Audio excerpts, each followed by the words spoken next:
and we sincerely trust we'll see you very soon on the fabulous Carnival Miracle. Okay, thank you very much Okay, for calling in. thanks a lot for the cut, and apologize to your guest. Who's your guest?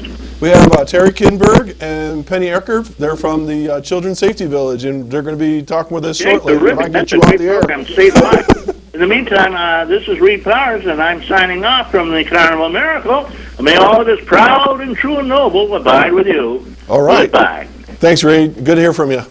Okay, folks, there's your buddy Reed Powers that you all know and love. He's down in the Caribbean somewhere, and he'll be joining you again and back here next Saturday with, we don't even know who the host or the guest is yet. We know who's going to be the host, but we don't know who the guest is. All right, well, let's get into what I had planned.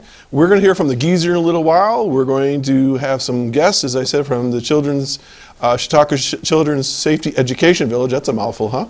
And but before we get started, I got some things I want to share with you, and also please remember this is a call-in show, as it was said earlier. I think that was Randy's voice I was listening to. If you have a birthday or anniversary or some special community event you want to announce, this is the time. This is rebroadcast throughout the county throughout the week, so it's a good tool for you to get your word out.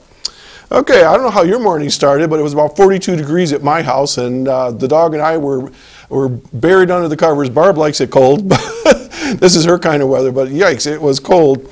About 7:30 this morning, I see my wife armed with a hairbrush yelling, and I'm going like, what the heck's going on? It's just before I was coming to the studio, and she's got the dog right next to her, and they're charging the back door. Evidently a blue heron was in our fish pond, and we just have one of those little water gardens with a goldfish maybe about so big, and so she was putting the run on him, and the dog was giving chase on that. But the blue heron, they're pretty tall. They're like 3.5 feet tall, and he's probably standing about 8 inches of water. So that was quite an interesting start to our morning. Okay, some announcements, just in no particular order. October 24th, my friends and fellow Rotarians will be hosting the annual Gold Rush, October 24th. It starts at 6 o'clock. That's at the Exempt Fireman Hall in Westfield, down on Bourne Street. $30 a person. You might say, that seems a lot of money. This is what you get. You get a chance to win $1,000. I think it's $500, $300, a whole slew of hundreds, 20s, and so forth. And you get a great steak dinner besides. Think about if you go out for dinner, you pay probably 2/3 of that just for dinner. Besides this, you get a chance to win a lot of money. And a lot of people might not know, this is about 36 Rotarians in the Westfield Mayville Rotary Club.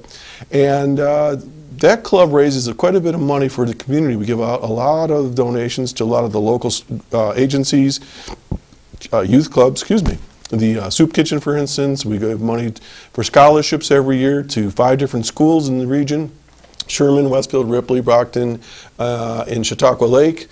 2 scholarships to each of those schools. Just all kinds of opportunities we are asked to support, and we do our very best.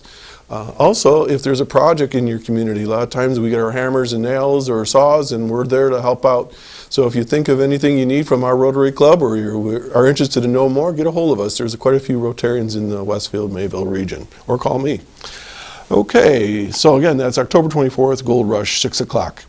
Coming up, also, many of you are probably going into your restaurants or your town halls, paying your taxes, your school taxes right about now. You're going to see some brochures sitting in piles, and last week I think we started a fire, folks. Right here on Access 5, we talked about the Westfield Memorial Hospital situation. I know there's been 2 feature articles in the newspaper about all this, and the emergency room is at risk right now. We know New York State is trying to close it down for whatever their reasons are. We can't quite figure it out, because it came from a commission. Somebody on the other side of the world said so, and they haven't really figured out the fact that we really need this. 2,000 people's lives were saved last year through that hospital, and that's way too many lives. Even 1 is too many to risk in this matter. So why do I bring this up? Last week we had the show here. We talked about it, and over 300 of you signed on to the website and signed online petitions. Thank you so much. Let's see if we can't double that again this weekend. They're going to flash the websites for that, for the Here Comes Now. The first one there is for the petitions, and if you don't have a computer, it's okay. Go to your town halls, restaurants in the area, various churches and so forth. And I mentioned already there's these packets that they have, and there's letters in there, and you can sign 5 or 6 of them. They give them back. They're going to be distributed back to the hospital. They're going to send them to Higgins, to Governor Patterson, Kathy Young, Bill Parment, the director or commissioner, excuse me, of health, and so forth. And so these letters are going to go out. John Roundson just was quoted in the Post-Journal, as I recall, and here's what he basically said: you do make a difference. Because we're a small area, every one of your letters, every one of your signed petitions is going to let the folks know in Albany that we sincerely and truly need that as part of what I was talking about last week, is a healthy and safe community. When we think about what makes up a healthy, safe community, we think of our water, we think about our hospitals, our emergency care, our schools, and so forth. This is crucial. This is like part of our lifestyle here in Western New York. If you're just tuning in for the first time, just to recap, because I don't want to belabor this, but when we had the floods back in August, it knocked out most of the hospitals except for Westfield. Westfield had the only running, what do they call that? A scanner, where they, I'm trying to think what was the title of that particular piece of equipment. Well, anyways, they had a particular piece of equipment that nobody else could have online, and we had it up for at least 3 days without everybody else. Folks, the emergency rooms in, I believe it was in Gwinnett, was washed out for a while. So Westfield is part of the equation here. And so please, if you are listening in the Jamestown, Dunkirk area, go online, get the petitions, whatever you can do, sign up, please. Support this, because we're all in this together. Okay, right along with that, I'm also involved with the Hospital Foundation in Westfield, and we're having our annual campaign. Many of you, 13,000 letters are going to go out. Many of you are going to get those letters in the next few days. We really hope that you can support that in any way, shape, or form you can. No donation is too small. And again, this money goes to the hospital to buy equipment that they can't normally afford. We probably move anywhere between, let's say, $20,000 to $70,000 a year from the foundation coffers to the hospital to buy the equipment, and it's your money that goes to that. So if you've donated in the past, thank you, and for those of you that will continue, we appreciate it. Coming up also with the foundation this fall, right now going on, there are some Amish prizes that they're going to have for a drawing. It's going to be held December 4th. The tickets are $2 or 3 for $5. And without showing you the flyer because it's too small, but they've got handmade baskets, a rocking chair. It's fabulous. One of those bent wood type things. Some handmade benches, quilts, ladies, wall hangings, and some baby quilts. So you got a chance to win quite a few different prizes.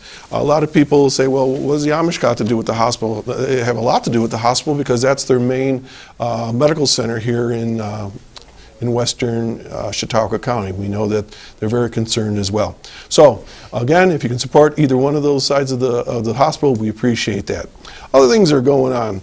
Last week, I heard from Dave Travis that somewhere between 25 and 30,000 people went and visited the moving wall, the Vietnam Wall.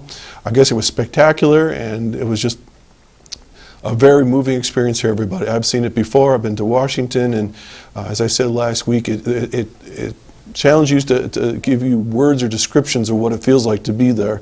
So to the folks out in Brockton, well done. My buddy Jack Scahill, I know, was a mover and shaker behind the scenes, and I guess it was 200 other volunteers, so well done, everybody. Thanks for bringing that to Chautauqua County.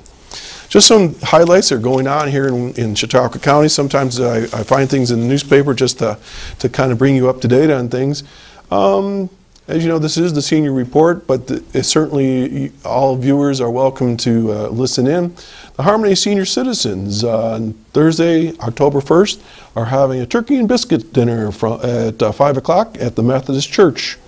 And if you want reservations, they can be made by September 19th by calling Lester Weavers at 782-3131, and it's $5, and the proceeds are going to the Royal Family Kids Camp. So that's coming up October 1st. North Harmony Group also is meeting this coming Monday, and whenever their usual time is, let's see if I have a time for them, let's see, 6 o'clock p.m., it's on the third Monday, and I see they're having something about a birthday coming up, and then my old friend Eileen Rensel, I believe, is involved.